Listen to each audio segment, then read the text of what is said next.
चिराग पासवान के लिए उनके चाचा आए दिन मुसीबत खड़े करते रहते हैं। जहां एक तरफ उनके चाचा पशुपति पारस ने पार्टी तो तोड़ ही दी, अब परिवार से भी बेदखल कर दिया है। चिराग पासवान जहां एक तरफ अपने चाचा को देखते हैं तो पैर छूकर प्रणाम करते हैं, प्रिंस को देखते हैं तो गले मिलते हैं, लेकिन उनके चाचा पशुपति पारस चिराग पासवान को परिवार का सदस्य ही नहीं समझते। और अब ऐसा हम क्यों कह रहे हैं, आपको सब कुछ विस्तार से समझाएंगे कि आखिर पशुपति पारस चिराग पासवान को अपने परिवार का सदस्य क्यों नहीं समझते हैं। कुछ दिन पहले दिल्ली में प्रिंस पासवान के बड़े भाई की शादी होती है।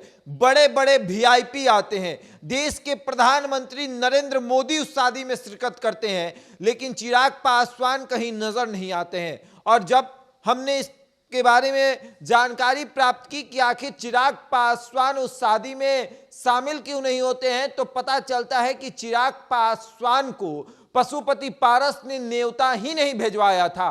और जब न्योता नहीं भिजवाइएगा तो कोई भी आपके शादी में क्यों आएगा।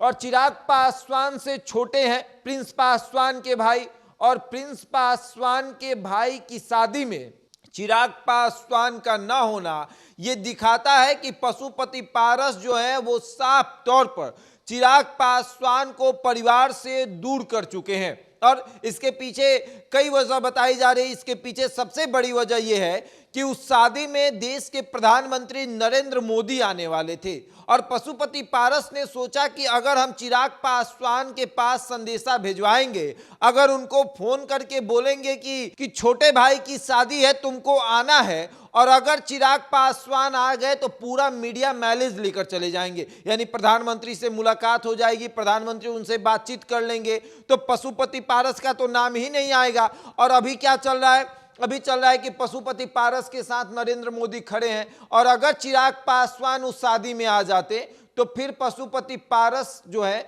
वो मीडिया मैनेज नहीं ले पाते। चिराग पासवान पूरा मीडिया को मैनेज कर लेते, वो दिखाते कि हमारे साथ देश के प्रधानमंत्री नरेंद्र मोदी हैं। और जब नरेंद्र मोदी चिराग पासवान से गले मिल रहे हैं तो इसमें चिराग पासवान की क्या गलती है। ये तो चिराग पासवान का सही संस्कार है, या फिर बड़प्पन कहें कि देश के प्रधानमंत्री नरेंद्र मोदी उनको गले लगाते हैं, पशुपति पारस से हालचाल पूछते हैं और चिराग पासवान को गले लगाते हैं। तो पशुपति पारस को समझना चाहिए कि चिराग का कद कितना बड़ा है, लेकिन वो शादी में तो उनको बुलाते नहीं है। कारण ये रहता है कि अगर वो सोचते हैं कि चिराग पासवान उस शादी में आ गए तो फिर देश के प्रधानमंत्री भी उस शादी में मौजूद रहेंगे, और चिराग पासवान जाएंगे तो वो देखेंगे कि देश के प्रधानमंत्री आए हैं तो फिर गले मिल लेंगे, फिर खबरें चलने लगेगी कि पशुपति पारस को लगा झटका, पशुपति पारस के साथ देश के प्रधानमंत्री नहीं है, भाजपा जो है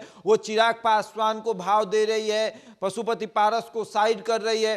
तो ऐसे में पशुपति पारस को ये बात बुरी लगती, इसीलिए पशुपति पारस ने अपने भतीजे की शादी में चिराग पासवान को नहीं बुलाया। रामविलास पासवान 3 भाई, पशुपति पारस, रामविलास और एक रामचंद्र पासवान।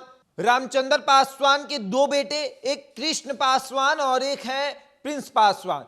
तो कृष्ण पासवान की शादी थी जो कि चिराग पासवान से छोटे हैं, और उनकी शादी में चिराग पासवान को संदेशा भी नहीं भिजवाया गया, ताकि चिराग पासवान न आएंगे और ना ही मीडिया मैलेज लेकर जाएंगे। और चिराग पासवान अगर आ जाते तो प्रधानमंत्री अगर गलती से गले लगा लेते तो फिर पशुपति पारस का कद छोटा हो जाता, और पशुपति पारस ये हरगिज नहीं चाहते। और अब आगे देखिए क्या होता है। बहरहाल इस खबर में इतना ही, बने रहे हमारे साथ और देखते रहे द इंडिया टॉप।